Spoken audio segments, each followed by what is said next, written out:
Welcome to the Learning C++ by Creating Games in Unreal Engine 4 video course by Pact Publishing. My name is Nicholas Hellish. I've been programming for 4 years in C# and C++ using Unreal Engine 4 and Unity, and 7 years in game development using contract work, game jams, and other types of projects.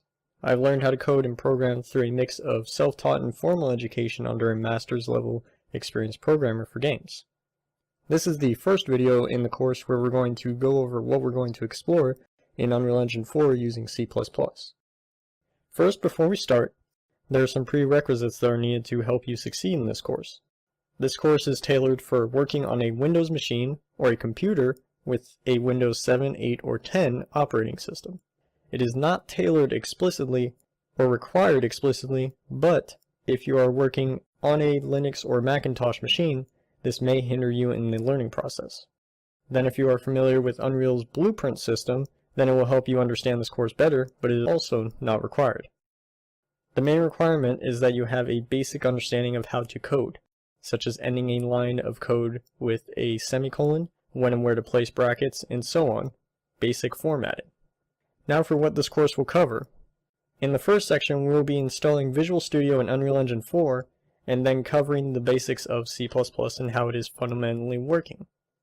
Then in section 2, we will be learning about Unreal Engine's code base and API, and then start building our level to test our code in.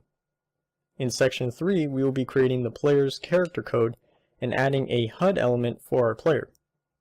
In section 4, we will be creating gameplay elements such as explosive barrels, pickups, and a respawning system.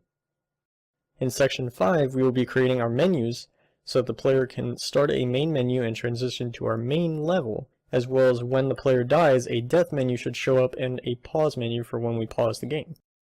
In section 6, we will finish up by creating an interaction system that allows us to press a button and something should happen to that specific object in front of us. And then we will finish up by packaging our project so we can use it outside of our project's window.